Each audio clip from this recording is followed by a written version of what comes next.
Next to the podium, we have Coach Stallman. How you doing, fellas?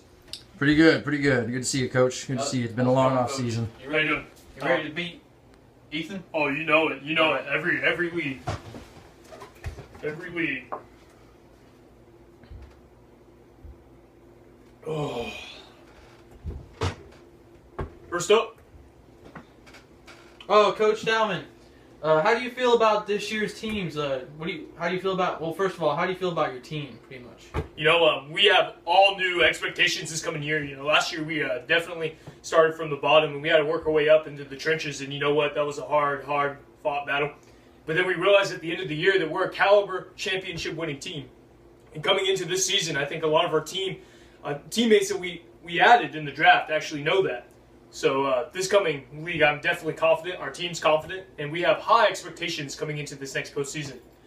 Coach, could you talk a little bit about your quarterback, Russell Wilson? You know what? I tell you what, man, that guy, he's a quiet, humble, running machine. There's nobody can stop him. You know, last year we had Tom Brady, and he was a hell of a quarterback. But I tell you what, this Russell Wilson, he has an arm and he's got some legs. So definitely added. We're very proficient in our offense this coming season. Definitely.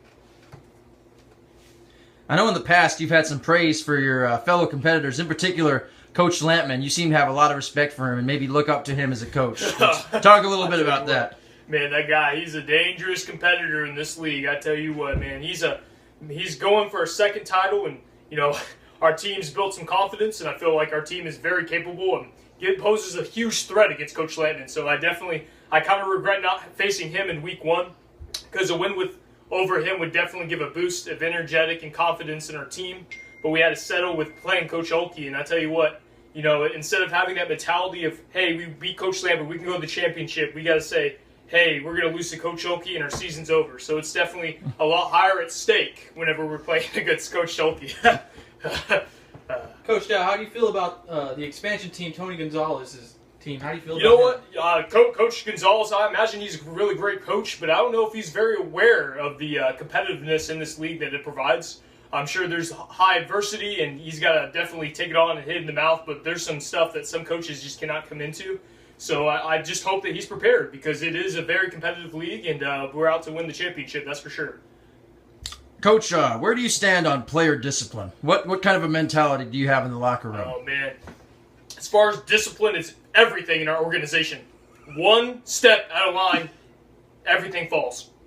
That's the key and the backbone to what we expect, and that's how we're going to go about winning the championship. We're not going to do it jumping on a bench, shaking our head like a freaking gorilla. We're going out there, we're going to be respectful. If we win or we lose, we're going to shake the other person's hand, we're going to look them in the face, and we're going to say, good game. That is how our team operates, and that's how we will win the championship this year.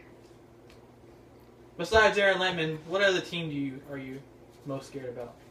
Oh, you know, there's a lot of high competitiveness in this league, and you know, Coach Espinoza, he didn't get his high draft pick with Antonio Brown and Ben Roethlisberger, but I definitely don't want to count him out, seeing as how last year he did go to the championship. So I imagine he's got a score to settle with Coach Lampman, and he's going to be definitely out to take it to him this year in the league. So I definitely want to be very aware of his presence and not underestimate him. Do you feel that matchups with Coach Hinkie could be trap games on account of his last place finish last season and really struggle to put up points in this league? You know, Coach Hinkie's really got a rough patch. Last season, he got a great draft. He just didn't go his way. A lot of injuries that took over. This season, he just got the spite in the draft, and you know, he's just really been dealt an unlucky card the past 2 seasons. You know, I look for Richie to definitely come back, but it's definitely going to be a lot harder and a lot more challenging for him as opposed to other players in this league. Any other questions? I think that's it. Thank you very much, Coach. Thanks. Wish you a good season. Thank you.